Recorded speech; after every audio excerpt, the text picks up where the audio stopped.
Good evening, and welcome to Adath Israel's presentation featuring Jonathan Tobin. My name is Irving Gottesman, and I'm a member of Adath Israel. We recognize that these are indeed difficult times that our community is experiencing. We hope for better times, as we say, Chadesh Yameinu Kakedem, renew our days of old. We look forward to those old days, those pre-COVID days once again. We hope everyone keeps well and keeps safe. This year, Purim was celebrated differently, and we hope everyone did so safely. However, with all the masking due to COVID, it seems like Purim has been around us for the whole past year. I am pleased to announce that B'nai B'rith Canada is this program's promotional sponsor. For this evening's program, we are excited to welcome back to Adath Israel, Jonathan Tobin. I am pleased to report that we have almost 700 people registered, a true testament to our speaker. Mr. Tobin was first here at Adath Israel about 3 years ago when our family, through the Herman and Carol Gottesman Endowment Fund, sponsored the program. Welcome back, Jonathan Tobin. I've personally been reading Jonathan Tobin at JNS for many years, and I continue to read his articles on a daily basis. For me, I'm impressed how he can unmask people or a situation and reveal it as it is in a very clear and articulate manner, giving us all a better understanding, and all the while speaking up for our people and for Israel. I am pleased to welcome tonight's moderator, Mr. Philip Lieberman. Mr. Lieberman has over 30 years' experience in the financial industry and is currently a partner at KJ Harrison Investors. He has a law degree from McGill and an MBA from Kellogg School of Management and Schulich School of Business. He's a member of the Board of Directors of the National Ballet of Canada, a member of the Leaders' Cabinet of the Hospital for Sick Children, council member of CIJA, and a board member of Beth Shalom Synagogue Foundation, Beit Halochem Canada, and of the Friends of Simon Wiesenthal Center. It gives me great pleasure to welcome Mr. Philip Lieberman, to introduce our guest speaker tonight, Mr. Jonathan Tobin, and to moderate the evening. Mr. Lieberman. Erev Tov, everyone. Good evening. Thank you very much, for the kind words of introduction. I'm absolutely delighted to be with all of you this evening. As a self-proclaimed political junkie, I'm really excited to be moderating tonight's discussion with Jonathan Tobin, who I'll introduce more formally in a few moments. You know, we're just about at the halfway mark of the first 100 days in office for President Joe Biden.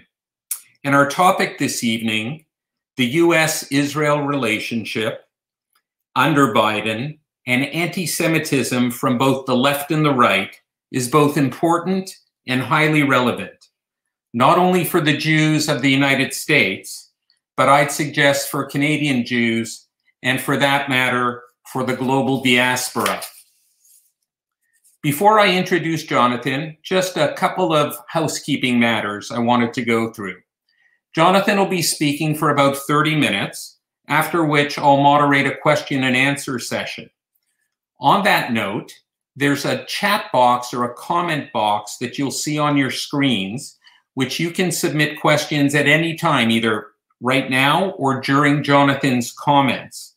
The only thing I'd please ask is that you respectfully use the chat box or conversation box only for questions to be submitted to Jonathan.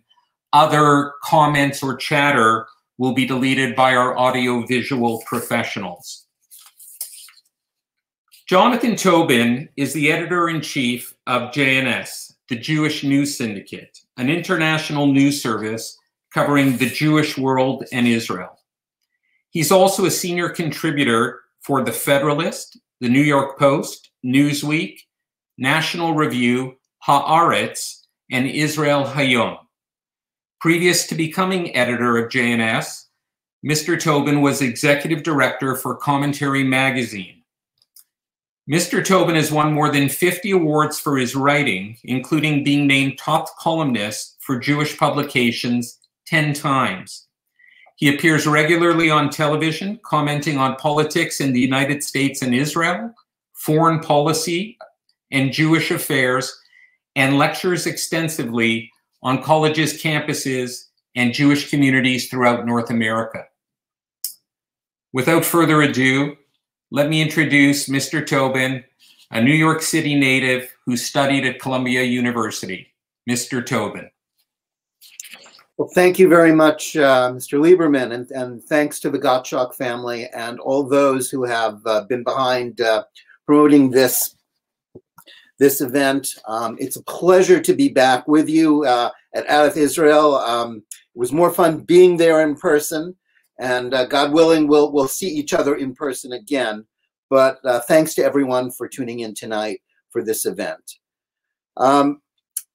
When asked to come, I gave two possible topics that I could speak on, one being evaluating the new Biden administration and what it will mean for the U.S.-Israel relationship, and another about growing concerns about anti-Semitism coming from both the left and the right. In the end, I was asked to talk about both, and though I think I was advised by my late grandmother about trying to dance at two weddings at the same time, I will nonetheless try to give you an overview of both of those issues and then look forward to hearing your questions. Now, first, about the Biden administration and Israel. What can Israel expect from Joe Biden? Well, in order to understand this, we have to put it in context of the last two administrations, which have taken two very different points of view about Israel. And they are the starting point for any discussion about what Biden might do. Biden was vice president in the Obama administration, and those 8 years were marked by pretty much constant tension between Washington and Jerusalem. This was often put down as a personality conflict between Barack Obama and Benjamin Netanyahu, Israel's prime minister. And there was something to be said for that, because those two people really didn't like each other very well. But it was much more, it went much deeper than that.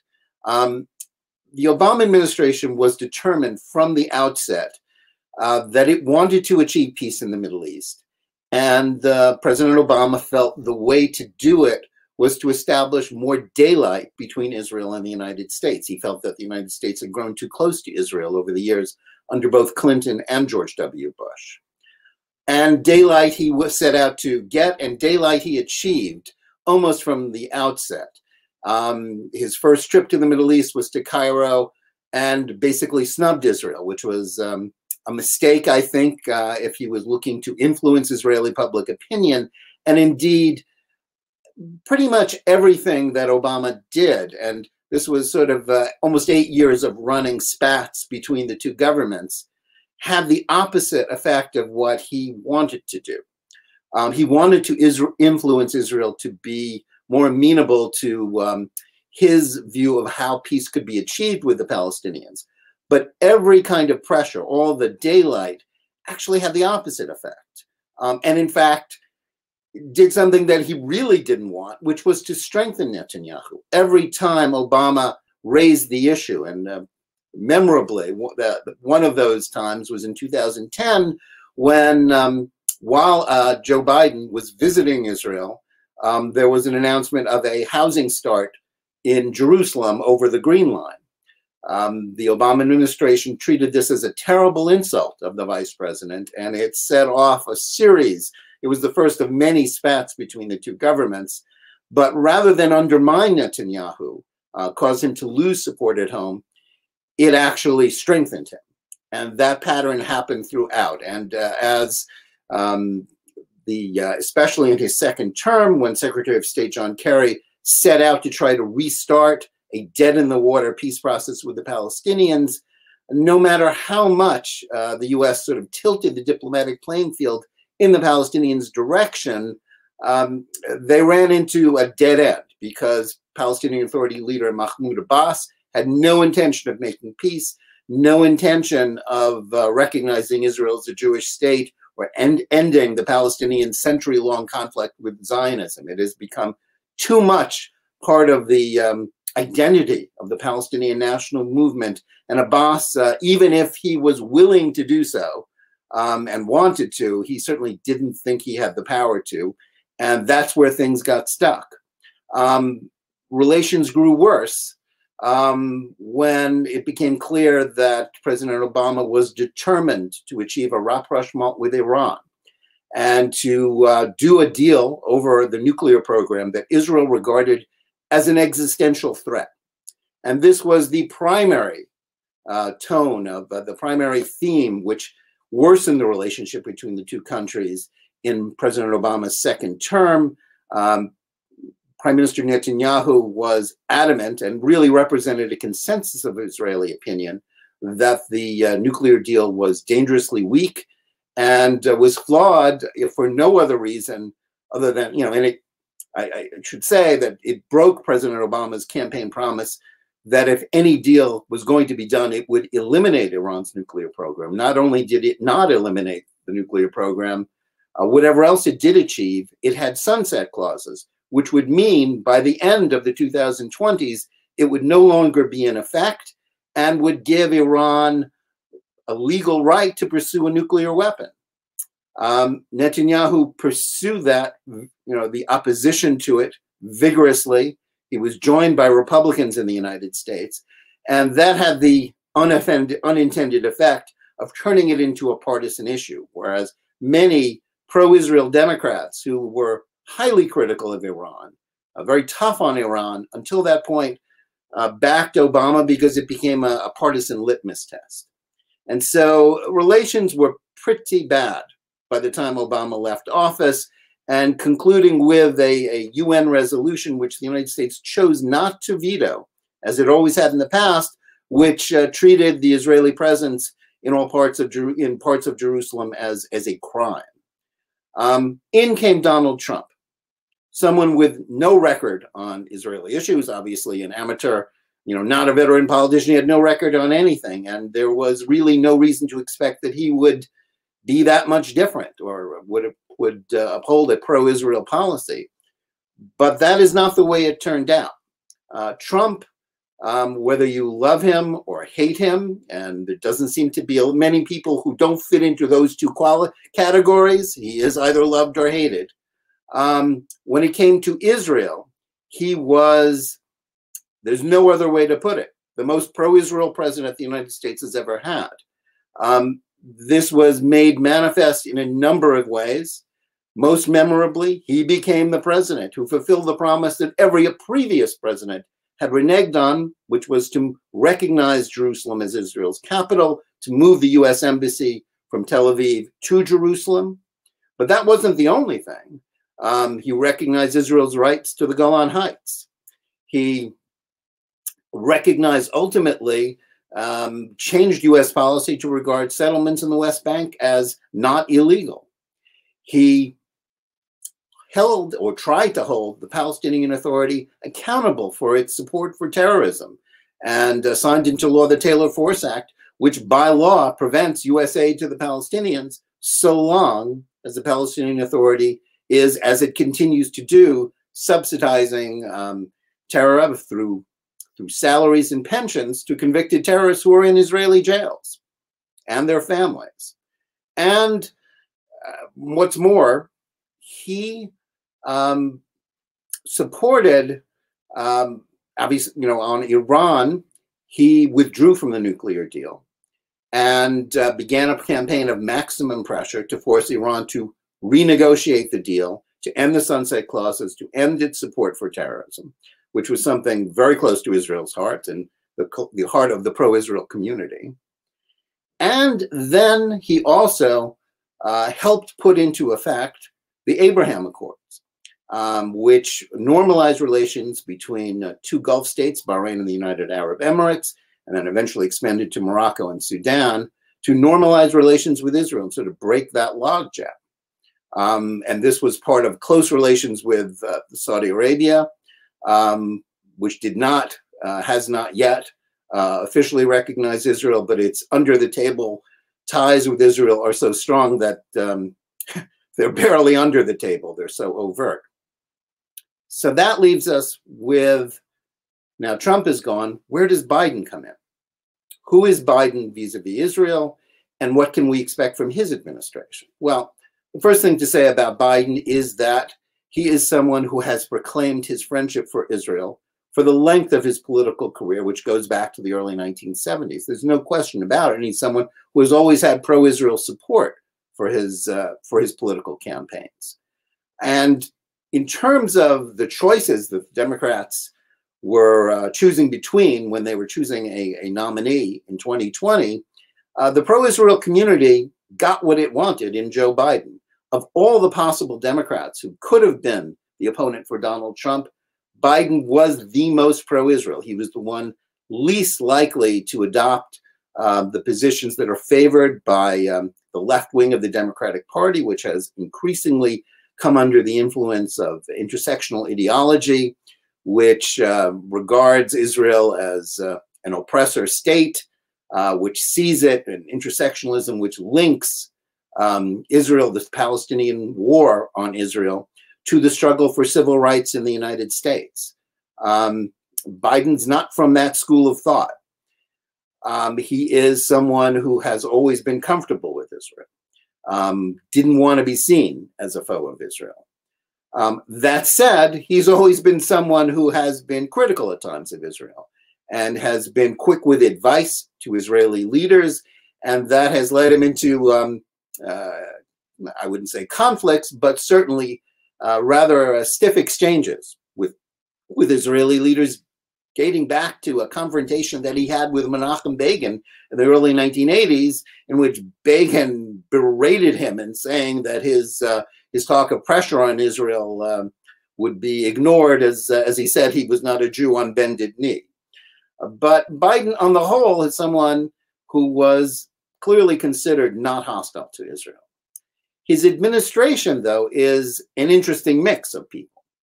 The main theme is that most of those who have been picked are Obama alumni. In fact, his foreign policy team, both in the State Department and the National Security Council, is an Obama reunion club. Some of them, like Secretary of State Anthony Blinken, are sort of mainstream pro-Israel peace processors. They share the idea that Barack Obama had, that Israel needed to be saved from itself, but they are not hostile to the idea of Israel. They are not soft on Israel's opponents. Others within the administration, in less prominent but still rather important roles, are associated with positions that are very much opposed by the Israeli government and a consensus of Israeli voters. Among those are Wendy Sherman, who was the person who negotiated the nuclear deal with Iran, as well as another equally disastrous nuclear deal with North Korea in the 90s. She's sort of a recidivist failure in that respect. And the idea of her getting involved in that again has to give qualms to anybody who worries about the threat from Iran. Robert Malley is the special envoy vis-a-vis Iran, and he is someone who is a recidivist supporter of appeasement of Iran, as well as of other terrorist groups. He's someone with sort of a rather dismal record. He was the only member of the Clinton administration that contradicted President Clinton and thought that Yasser Arafat was not at fault for the failure to reach peace at Camp David in 2000. So other lower level people within the administration also hail from that sort of left-wing faction of the Democratic Party. So the infrastructure is there for some conflict. But what are Biden's priorities? Now, overall, the thing we have to understand is that Biden is not going to be prioritizing foreign policy right now. That is not where his head is at. He has too many problems at home. We're still in the middle of a pandemic, which is not under control. The vaccine rollout has been problematic. He's also, more importantly, dealing with a shattered economy that hasn't recovered from the lockdowns, and we're not really quite sure where that's going. That's his priority, not foreign adventures. And as far as the Middle East is concerned, I think it's fair to say that even within the sort of Biden foreign policy team, among those who were part of past efforts to pressure Israel, I think it's pretty clear that they have, if not learned their lesson about Israel needing to be saved from itself, they have a better idea of what they can expect from the Palestinians, which is to say pretty much nothing. They understand that Abbas can't or won't make peace. And the fact that he is scheduling elections, which may or may not happen, makes it even worse, since there's every prospect that Hamas, who rule Gaza as an independent state in all but name, will do fairly well in the elections in the West Bank, if only because they're an alternative to a corrupt Fatah party led by Abbas. So I don't think there's going to be much pressure on Israel vis-a-vis the Palestinians, at least not to start off with, because Biden's attention is elsewhere, and his team knows that they will be sandbagged by the Palestinians just as John Kerry was. However, if there is a foreign policy priority for Biden, it is getting back into the Iran deal. Secretary of State Blinken has said some very clear-minded things about the need to renegotiate that deal once it's back in place. They know that the clock is ticking towards its end at the end of this decade. Merely kicking the can down the road, which is what Obama did on the nuclear threat, is increasingly not an option for the West. Sooner or later, an American president is going to have to try to get that next deal or do something to stop Iran. Trump, for all of his failings, understood that. Iran chose to accept the advice it got from John Kerry and to wait Trump out in the hope of having a more amenable negotiating partner in Biden, and they've got him. And they are acting as they did during the period when they negotiated with Obama. They're being pretty tough. And it remains to be seen whether Biden's team will have learned their lessons from the failures during the Obama era. But it's clear we're heading towards something of a conflict over that. Israel is alarmed about the idea of the United States merely sliding back into a nuclear deal with Iran, of lifting sanctions. So that presents truly an opportunity or a danger of tension going forward. How much will depend on the leaders involved. Biden has said he doesn't want to litigate disputes with Israel in public, as his old boss Obama did. And then it's up to Israel's leaders to see if they can nuance the situation as well. Netanyahu is viewed with great distrust by Biden's team. They're all Obama alumni, as I said. But we don't know what Netanyahu's future is. Right now, he's facing yet another election. Odds are that election won't produce a decisive outcome any more than the 3 other elections they've had in the last 2 years, which means Netanyahu may continue. Certainly no one else is approaching him as far as a reasonable alternative with the votes to win. But we're just going to have to see how that works out. He's also facing a corruption trial hanging over him, which will be dragging on for the next year or two at least. But any Israeli prime minister is bound to reflect what is a consensus in Israel about the Palestinians and Iran. And I think it's important to understand that Israeli politics has fundamentally changed from where it used to be, where we always spoke of a 50-50 split between left and right. The left in Israel has pretty much evaporated.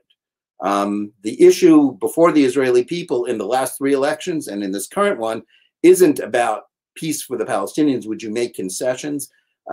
Pretty much nobody except on the far left believes in that possibility that the 2-state solution is not, an option in the foreseeable future. But so it's possible that they're divided over whether they want Netanyahu or not. And there may be as many as 80 or more out of the 120 members of the Knesset elected later this month who will be classified as right-wingers on security issues on the Palestinians and Iran, but they'll be split as to who they want to be prime minister. So there is a consensus in Israel. And so that sets up, well, where does that go in terms of a Biden administration that sees things differently? Well, even if, in the worst case, there comes to a real dispute over Iran or a belated interest in trying the Palestinians again, I think the thing we have to understand is that Israel is in a much stronger position than it was 4 years ago, or 5 years ago, or 8 years ago, or 12 years ago when Obama came into office. And part of that is Trump's legacy. The Abraham Accords were criticized by some as essentially meaningless. Bahrain and the UAE weren't really at war with Israel. So what did it mean? But what it meant was that it symbolized the way that the Arab world, the Sunni Arab world, has pretty much abandoned the Palestinians. With a Saudi approval, those nations normalized relations with Israel, have exchanged ambassadors, are having trade, open trade, tourism. This means Israel really isn't alone. Israel, we've always thought of it as isolated in the Middle East in a dangerous neighborhood, and certainly it still has enemies. But what it also has now are allies. Hard as that is to understand, the Saudis are really Israeli allies now, as are some of the other smaller Gulf states, Egypt as well. For all of the problems within these countries, they have common interests with Israel, which is why the peace between them and the Jewish state is not something that can just be, it could just be dismissed. I mean, some of Trump's things that he did, whether on Golan, legalizing settlements, they can be written away with a stroke of a pen by Biden. But what can't be undone is the change, the fundamental change in the correlation of forces in the Middle East that the Abraham Accords and Trump's desire to reinforce the fact that the Saudis and the other Arab states felt abandoned by Obama and were more or less pushed into Israel's arms. And that has changed the way Israel looks at the world and the way the world looks at Israel. So even if there is tension with the United States, we have to understand that as much as Israel needs the United States, the client state era is over. It is no longer as weak or as dependent on Israel, on the United States as it used to be.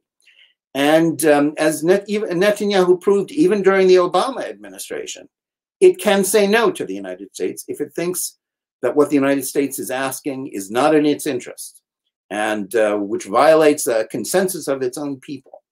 So I think as we go forward, looking at this relationship, as much as there is reason to worry about possible conflicts with the sole superpower ally of Israel, Israel is in a much stronger position to have its own way, to defend its interests.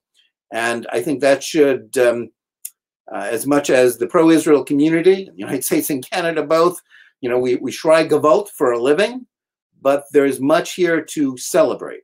And part of that is Trump's legacy. As I said, no matter what Biden chooses to do, he faces now an Israel which is stronger and less isolated. Now, as far as anti-Semitism, in the few minutes I have left to speak, I want to give you an overview on one foot of a situation and of a problem in the way we think about anti-Semitism. Anti-Semitism exists as it always has. It comes from both the left and the right. The far right, certainly in the United States and elsewhere, is still, and by that I mean the extremist, white supremacist, Ku Klux Klan, whatever groups you would name that go along with that. These are people steeped in anti-Semitism. Some of them are violent, and we have seen in synagogue attacks in the United States in Pittsburgh and Poway, California. Some of these lone wolves inspired by these people are violent and are a danger. Anyone who dismisses the idea that anti-Semitism exists on the right isn't paying attention.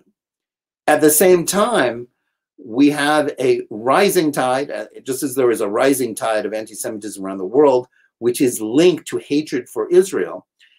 In the United States, and I think in Canada as well, we have supporters of intersectional ideas, intersectional myths about Israel, as an expression of white privilege, that sees it falsely as an oppressor apartheid state, and which pumps up the BDS movement, the movement to boycott, divest, and sanction Israel. BDS is, as far as its attempt to wage war, economic war in Israel, a dismal failure. It's a flop. They haven't laid a glove on Israel. Israel's stronger and richer, its first world economy is in no way impacted by BDS. What BDS targets are North American Jews, are students on college campuses, people trying to be pro-Israel, to express their Jewish identity in the public square, being targeted by groups like Students for Justice in Palestine and others whose rhetoric is inevitably anti-Semitic. And indeed, those who would deny to the Jews rights that they would not deny to anyone else, those who wish to deny the right of the Jews to their own state, to the right of self-defense, are discriminating. And as the lawyers would say, the term of art for that discrimination is anti-Semitism. If there's any doubt about that, look at their rhetoric, look at the way they speak, look at the way they conduct themselves, look at the way that wherever they raise their banners, acts of anti-Semitic intimidation, and sometimes even violence, always ensue. And where that figures into a general discussion is that there are now people in American public life, two members of Congress, Ilhan Omar, Rashida Tlaib, who are both supporters of BDS. Now, the problem here for Jews and for friends of Jews and those who oppose anti-Semitism is that we are living through the most hyper-partisan moment, certainly in American history. And that has a real impact on our ability to look and think clearly about anti-Semitism. Because what happens is that if you're on the right, you only see anti-Semitism that exists on the left, and you downplay it on the right.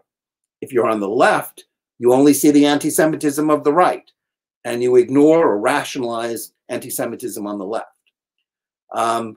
Both are dangerous.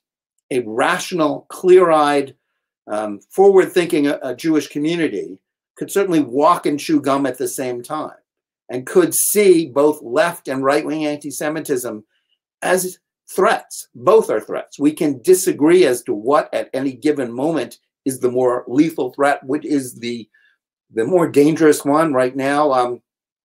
But we've seen when someone like Marjorie Taylor Greene, a member of Congress from Georgia who has floated QAnon conspiracy theories, a 9/11 truther, Republicans were reluctant to condemn her, even though now she says she repents of her past conspiracy theories, says she's a supporter of Israel. But Republicans were slow to condemn her, the way they had been, unfortunately, 2 years ago when they isolated Steve King, a white supremacist member from Iowa, and they stripped him of his committee assignments. But the left, which, when faced with the open anti-Semitism of Omar and Tlaib, 2 years ago, they refused to go along with censoring them, and they treated them as rock stars of their party. They don't see the anti-Semitism of the left. They see it only as a right-wing thing. They accuse Trump of being an anti-Semite, and it becomes a partisan issue. That's a really dangerous moment, and it's a dangerous way to look at anti-Semitism. Because it's not, just as BDS is not a Republican or Democratic, a conservative or liberal issue, it's an issue that everyone needs to be aware of. It's an issue that should unite certainly the Jewish community and all decent people who wish to stand up against hate, who would oppose the effort to destroy the one Jewish state on the planet. But when that becomes a political football, when you're unwilling to turn on your allies because they're fellow opponents of Trump or fellow Democrats, just as if you're unwilling to stand up against someone like Greene because you see her as a fellow Republican, what happens is that there is, a situation where we just don't understand. We view it, and it just becomes a partisan issue. But let's understand something. And I want to end this presentation on a positive note, rather than just state all the potential difficulties and things to worry about. However much anti-Semitism is on the rise, however many instances of hate that we still see, the vast majority of our non-Jews in America, certainly, and I believe in Canada as well, do not believe in anti-Semitism. They don't support it. What this means for us is that we should have the confidence as a Jewish community to stand up for our ideals, to stand up for support for Israel, to do so unashamedly and boldly, and to understand that in doing so, we are not alone. And we should have confidence in our ability to win on these issues, to stand with Israel, to stand against anti-Semitism, to stand against an anti-Semitic BDS movement, as well as right-wing extremism. That isn't an option. As I said, we can do both, and we can do so with the expectation that, with God's help, and with the support and friendship of decent people, whether they're Jewish or not, we will prevail. And whatever happens with this administration, new administration, or with the various movements on the left and the right, Jewish community will survive, Israel will survive, and we will triumph over them. Thank you, and I look forward to your questions. Thank you, Jonathan. Thank you for your very insightful comments. There are a number of questions that have come in through the chat box, and I'd encourage the audience over the next 10-15 minutes, if you have questions, to keep sending them in. Jonathan, you talked about a number of different issues and themes that are all somewhat interrelated, but I'm going to try and separate them a little bit to start the Q&A session with you. Just looking domestically at the US and what's gone on post-Obama, the Trump presidency, and now the Biden presidency. A couple of questions that'll then feed more back to sort of the Middle East. But to start with the US, I mean, in your view, how relevant is Trump today? Is Trumpism a sustainable movement in the US? Do you think he'll run again in the next election in 24? I think I would start by saying that, and this relates to a piece I wrote really right after the election, those who expected Trump's defeat to bring a return to normalcy in American politics are whistling in the graveyard. That isn't going to happen, and not just because Trump isn't going away. We saw this past weekend Trump's appearance at CPAC, the big conservative conference. Most Republicans are still supportive of Trump, both because they liked what he did, whether they liked him personally, and many do. They liked his policies, and that's true of Jewish supporters, Jewish Republicans as well. They looked to his role on Israel and other issues, and they liked it, and they see the contrast with the Democrats. Moreover, because we are in such a hyper-partisan movement where everyone is canceling everybody else, and which we are basically a bifurcated nation. We're so divided because we read, watch, listen to different media, and we live in, even more so, we live in social media cocoons where we can isolate ourselves from other points of view. We're not listening to each other. We've lost the ability to listen to each other. So the more the left attacks Trump, the more mainstream media, the more Democrats keep telling Republicans, this guy you like, he's terrible, the more they like him. They're not listening. Whether you think they're right or wrong, we're kind of set in concrete in this divide between left and right, and certainly in the United States. That isn't going away. And as far as Trump's personal plans, I can't give you a firm prediction, and if there's anything I've learned in decades of journalism, don't make predictions. If he wants to run for the presidency in 2024, he's likely he is the Republican nominee. Whether he, I think he'd likely lose, and I think whatever, even though he insists that the election was stolen for him, he knows it would be very difficult for him to win. So maybe he'll back off, but I wouldn't bet on that. So yes, Trump is a permanent factor. It's what Trumpism is, that's kind of loosely defined. I think the Republican Party was transformed under him. And by that, I don't mean transformed, as his enemies would say, into, a racist party. It's much more of a working class party. It's no longer the party of Wall Street. So it's a very, the Democrats have Wall Street right now, ironically. Right. So the divide is, I would say, not going to be bridged. It's going to grow worse. And the debate on these issues, what the fate of the Republicans will be determined by how well Biden does. Right. And that leads, Jonathan, to my follow-up question, which is, you just said Democrats have Wall Street now. I mean, do you have any general comments on the state of the GOP, of the Republican Party, and how they rebuild themselves? Well, in one sense, they obviously have problems because they lost, the presidential election by 7 million votes. But in other ways, they're set up really to do very well in the midterm elections. Again, a year and a half is a lifetime. It's several lifetimes in politics. But Congress is very, very closely divided. The Democrats have the smallest majority in the House in decades. Republicans are likely, the party out of power usually does pretty well in the midterm elections in the United States.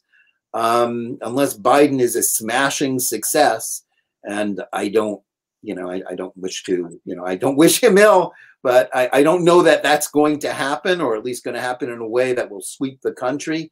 And also there's going to be a reapportionment of Congress, in that a lot of red states are going to be getting more seats, and some blue states are going to be losing seats in Congress. It's the way our system works every 10 years with the census. So if you're a betting person, sort of the Las Vegas odds and Republicans regaining control of the House of Representatives and holding this, and regaining the Senate, which is 50-50 right now, are not too bad.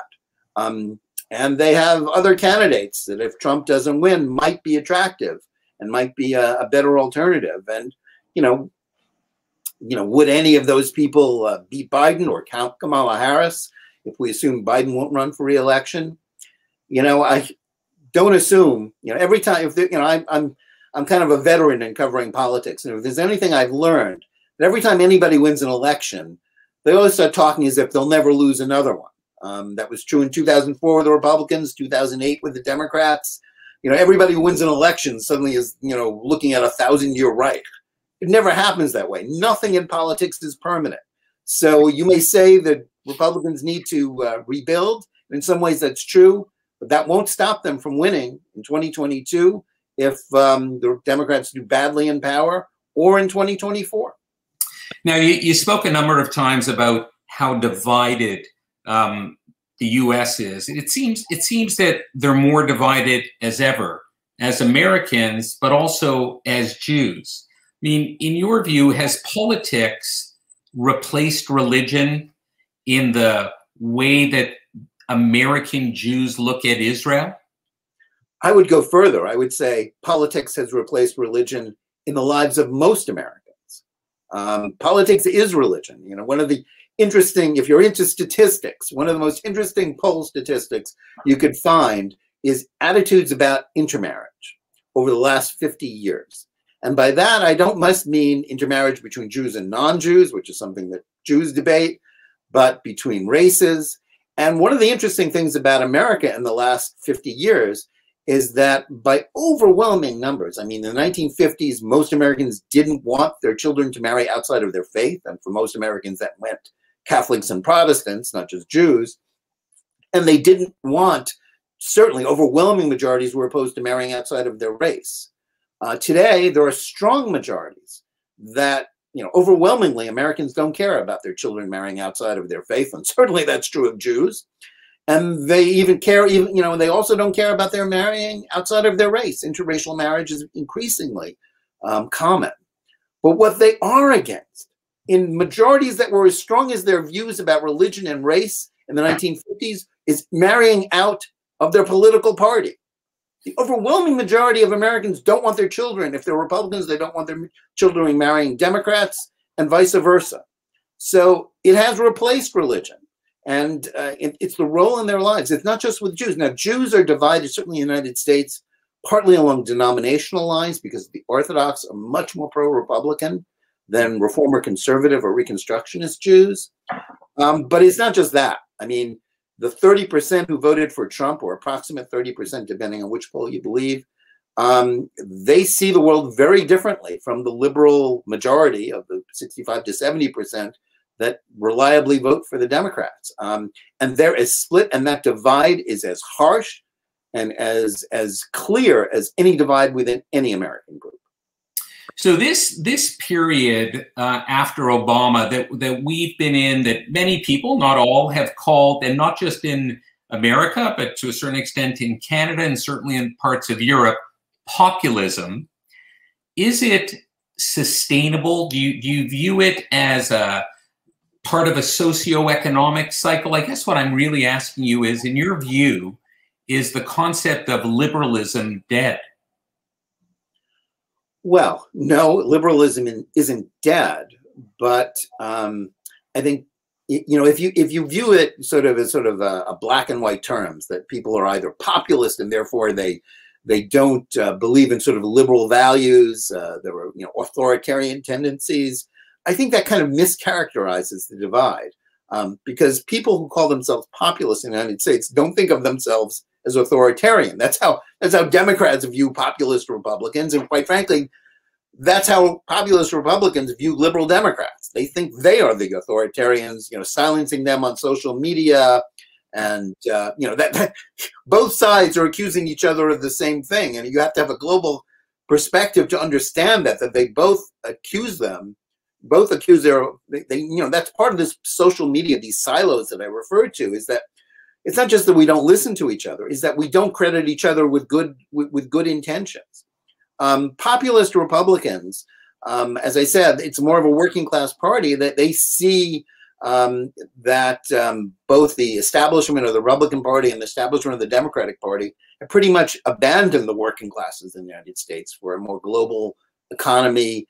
You know, labor, you know, working class people really got the short end of the stick in the way the global economy worked out.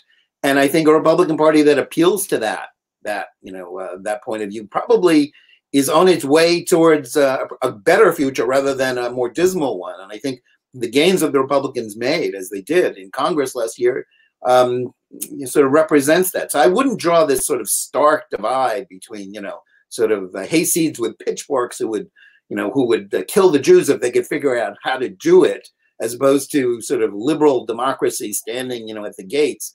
That's not really the divide in the United States, and I think that's a mischaracterization. What we have are very different ideas about economics, about the role of government, and that is changing. I think the Republican Party is more open to government help for sort of working class Americans as a result of that populist change. And frankly, I think that's all to the good. Okay, let's tilt the questions a bit. There's a bunch of questions that have come in on geopolitics. You had given some comments on the Abraham Accords. You know, again, from your perspective, is it a game changer in the Middle East? Has it sort of changed the narrative of Israel against the Middle East to, you know, Israel-Arab conflict kind of fixed, Israel-Palestinian conflict not fixed, and this concept of, you know, friend, enemies, frenemies are better, you know, between Israel, Saudi Arabia, UAE, others? Well, I think we have to understand that this was, you know, it didn't just happen with the stroke of a pen. It didn't just happen because Jared Kushner, you know, got on a plane and went to Riyadh. It was the work of the last couple of decades. And I think the Arab world, and certainly in particular those countries that are involved with the Abraham Accords, basically, you know, they made a bargain, and that's true of Egypt and Jordan to some extent as well, who have already made peace, formal peace with Israel, but very cold pieces. They realize that it's really not in their interests, their economic interests, their security interests, to be held hostage to Palestinian intransigence.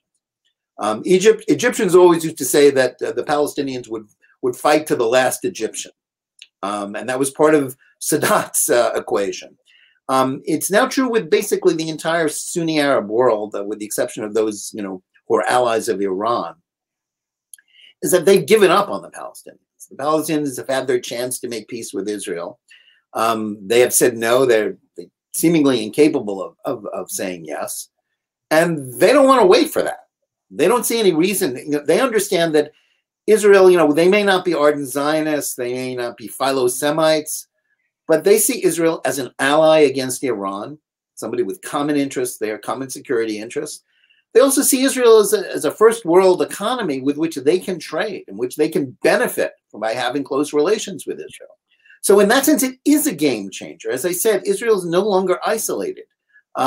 This wasn't something accomplished with the stroke of a pen. It's a process by which the Arab world, a century ago, Zev Jabotinsky, the great Zionist leader, wrote an essay called The Iron Wall, in which he said that Israel would survive and would ultimately be accepted once, by building what he called an iron wall around the Jewish state that he didn't live to see being born, and that eventually the Arabs would give up and understand that it was permanent and make peace with it. Gradually, we're seeing that happening.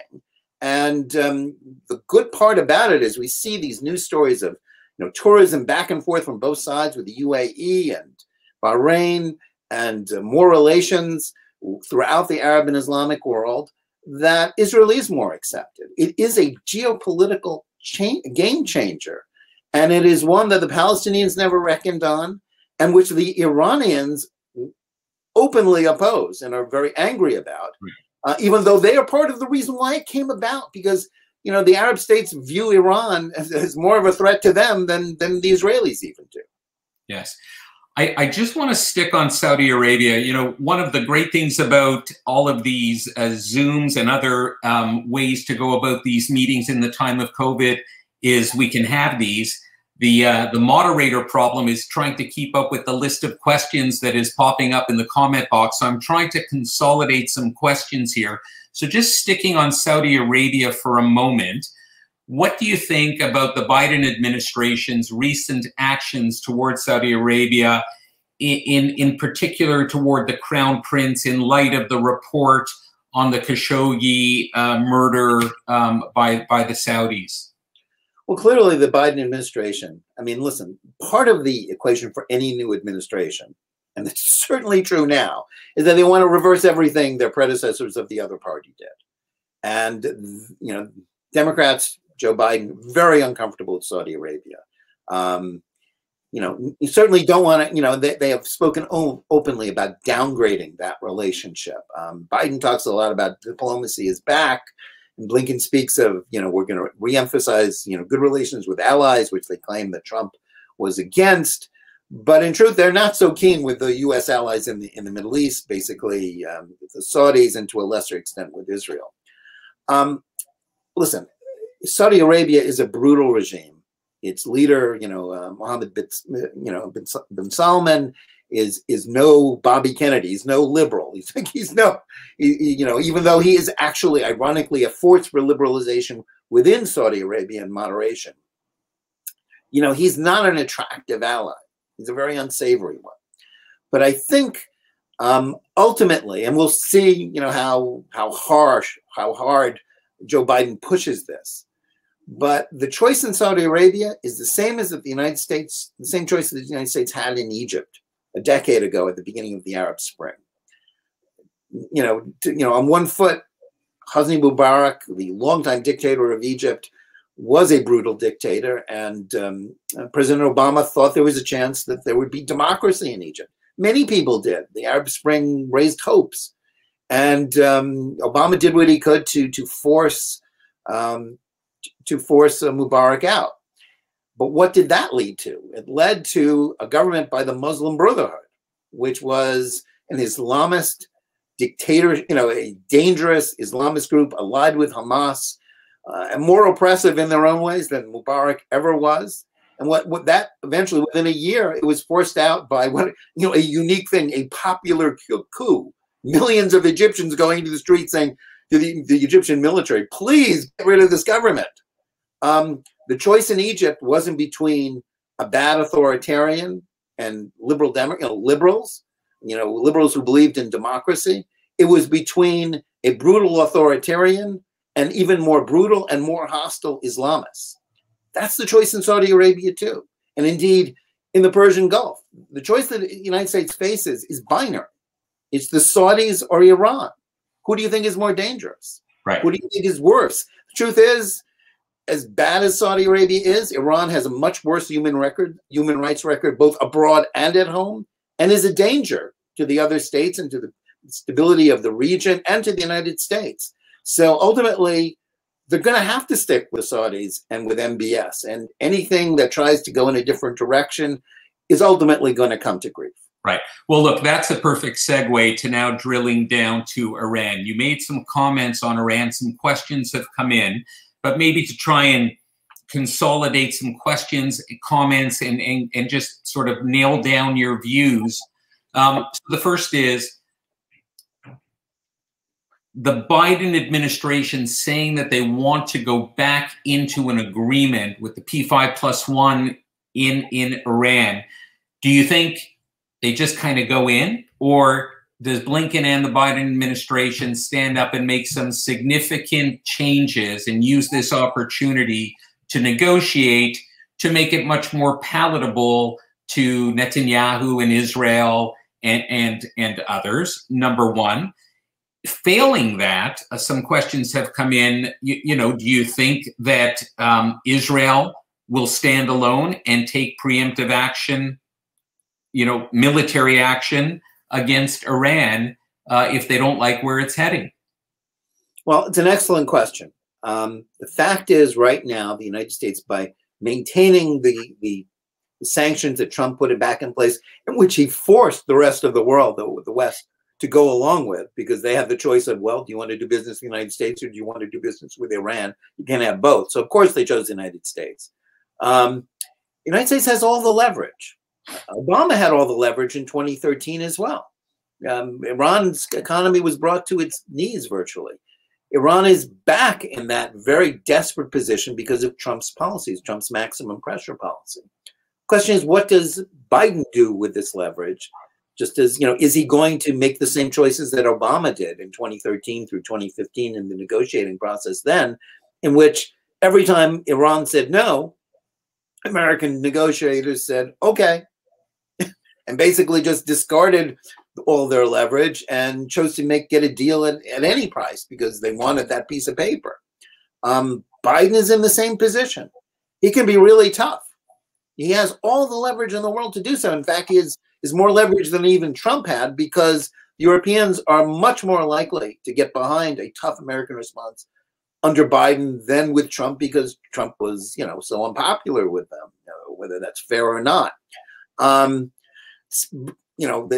Is that going to happen? Well, you look at the people that Biden has working for him, and, it's hard to have confidence in that kind of tough response, because they're all believers in, diplomacy and, frankly, appeasement. That's right. Their record on Iran. Now, as for what Israel can or will do, put me down as a skeptic. And as much as Israel will always say, and in fact, General Kochavi, the chief of the IDF, chief of staff of the IDF, recently made a speech in which he basically openly said, if Iran's going to get close to a nuclear weapon, we're going to take care of them. Now, I would never gainsay the IDF. It's amazing. Israel's Mossad has done amazing work sabotaging the Iranians, getting stuff out of Iran so we can learn about it. But the idea that Israel alone will go to war against Iran and can take out Iran's nuclear program, that's always been something of a fairy tale. Israel does not have that strength that will need if it comes to war. And I think that is the last thing we should want. Trump didn't want it. Certainly Biden doesn't want it. War is not a good option. Yeah. That's why sanctions are the way to force, a tottering Iranian regime that is very weak at home to see sense. That's the way to achieve this. Israel can't do it alone. Israel can do a lot of things, but I think anybody who thinks that Israel can single-handedly take out the Iranian nuclear program is, that's a bluff. That's not reasonable.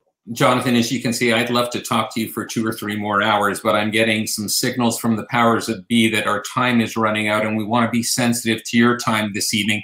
I think we've touched on lots in Israel, the Middle East, Iran, sort of the Trumpism. I'm going to maybe finish with 2 other questions that have come in. The first is, there's been there is a proceeding in the International Criminal Court against Israel for crimes against the Palestinian people.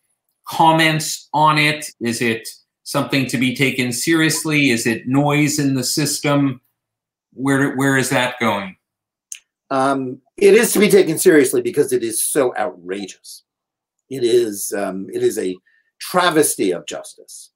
The idea that, it is basically blaming the victim. It's taking Israel's right of self-defense away, is believing false accusations about the IDF, which is, I think, is fair to say, the most moral military in the world, which takes more care about, trying not to attack civilians than any other military, against a terrorist group that not only shoots indiscriminately at civilians, but uses civilians as human shields.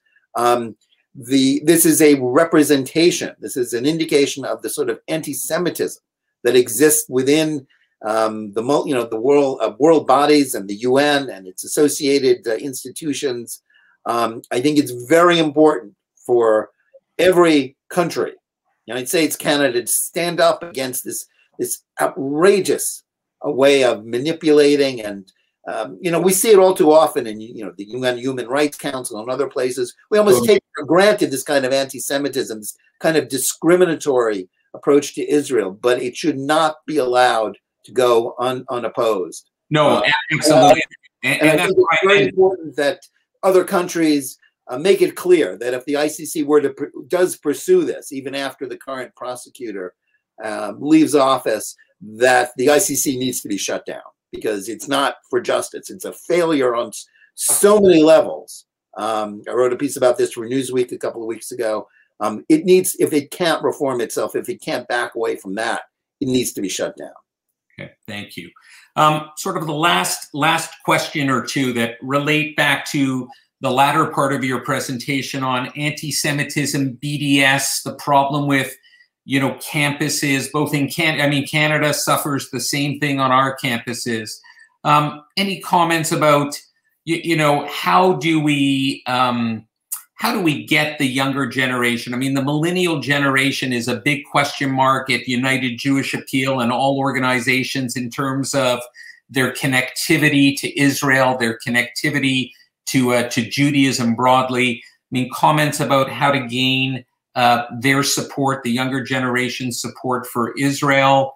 What do you think? Well, this has got to be on one foot. That's a topic for a whole other evening. On one foot, let me say this: the problems that American and Canadian Jewry have in terms of the way its youth, the people on college campuses, they react to this kind of anti-Semitic agitation, which they are the victims. Israel isn't really affected by it. We are the targets. Certainly there's a fair amount of disaffection, but if we see that as, well, that's a reaction to Israel's injustices or Israel's flaws, I think that gets it wrong. That's a function of demography. As people lose a sense of Jewish peoplehood, they no longer see their Jewish identity as integral to who they are, they're going to care less about Israel. And they're going to be, they'll internalize unfair criticisms of Israel, and in some cases even join with the anti-Semites, as we've seen with groups like Jewish Voices for Peace, and if not now.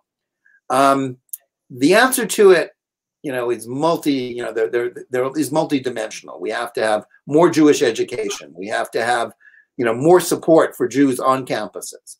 But I'm going to say something that I said when I was at Adath, Israel, a couple of years ago. And it's still true. We can give our children knowledge, we can give them support, but the most important thing when faced with this kind of issue that we can do is to show courage. You need, being a Jew has always meant standing up against the idols of popular culture of whatever time we were living in. To be a Zionist, to be someone who stands with the Jewish people, is not always the popular thing in an academic environment where, as I say, the BDS movement becomes normative. The response has to be, on some level, it can't be negotiated with. We must say no. We must model that in our own lives, and speaking truth to power wherever we can, to whether it's to politicians in our own communities, and that has to be modeled for our kids. It was true of the generation that fought for Soviet Jewry, seemingly a long time ago, but seems just like yesterday to some of us. What did we need? We needed the courage to say no, to stand up, to make trouble where trouble needed to be done, and to be unpopular if that's what the situation calls for. Right. Being pro-Israel, keeping faith with your Jewish identity, doesn't guarantee you popularity. And we must disabuse ourselves, both the older generation and the youth, that we can necessarily always be popular by standing up for what we believe in, for our own identity. We need courage. We can give our kids nothing else. It must be that. I can't think of a better place to end this evening's conversation. Jonathan, thank you very much for your time tonight. I'd like to invite Michael Gottesman up to close off the night with some closing remarks. Mike. Thank you. My name is Moish Gottesman, and I've been given the honor to thank those participating in tonight's program. We hope everyone found the program engaging and informative. Over the past few years, I have enjoyed following your writing, Jonathan, and learning from your insights. Thank you, Jonathan, for sharing your thoughts about the future U.S.-Israel relationship as we in the U.S. are engaging in a new presidency. And as someone with young adult children, I particularly appreciate the message of hope for and continued pride in being Jewish and for the safe success of a strong Israel. And thank you to Irving Lieberman for serving as this evening's moderator and participating in our program, coordinating and presenting our question period. Thank you very much. And a special thank you to the Adult Education Committee, Adult Program Committee from Adath Israel, chaired by Joe Traeger, and the Adath Israel staff for putting on this evening's program. Also, special thanks to B'nai B'rith Canada, the program's supporting sponsor. There will be a recording of this evening's program posted on the Adath Israel website in a couple of days. And thank you all for attending. Stay safe, healthy, and have a good night. Be well. Good night, everyone. Good night. Thank you.